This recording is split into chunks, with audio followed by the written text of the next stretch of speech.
En pays ami, cette marque infinie de courtoisie et de cordialité confirme l'excellence des relations profondes entre nos deux peuples.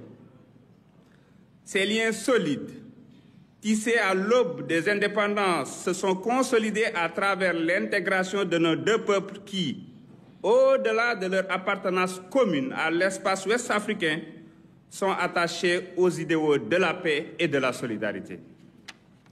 Aujourd'hui, plus que jamais, nous, autorités sénégalaises, demeurons résolument engagés à maintenir cet élan de coopération et consolider les relations d'amitié et fraternelle entre nos deux peuples. Du reste, cette volonté politique a déjà été exprimée puis concrétisée par la visite effectuée ici à Abidjan au tout début de son mandat par le président de la République du Sénégal, son Excellence Bassirou Diomaye Diakhar Faye, dont la vision panafricaniste constitue un axe majeur de la politique étrangère du Sénégal.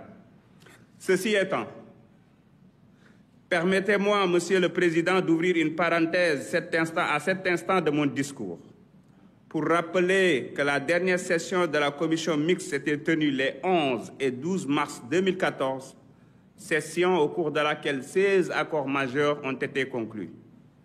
Cette osmose témoigne de la longue tradition de relations étroites entre nos deux républiques sœurs. Tradition que le président du Sénégal était venu vivifier lors de sa dernière visite à Abidjan le 7 mai 2024.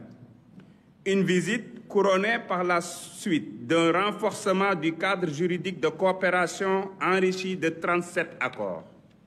Ce fut une visite mémorable au cours de laquelle il avait particulièrement magnifié les liens historiques qui unissent nos deux peuples et dont les premiers jalons ont été posés par nos pères fondateurs, feu les présidents Félix Houphouët-Boigny et Léopold Sédar Senghor.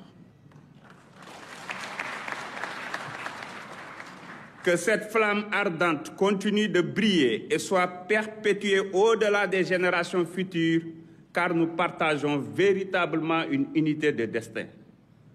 Dans cet esprit, nous, présidents de Parlement, devons œuvrer à renforcer la coordination, l'harmonisation législative et l'efficacité de nos actions afin de bâtir une CEDEAO véritablement tournée vers les peuples et répondant pleinement à leurs aspirations.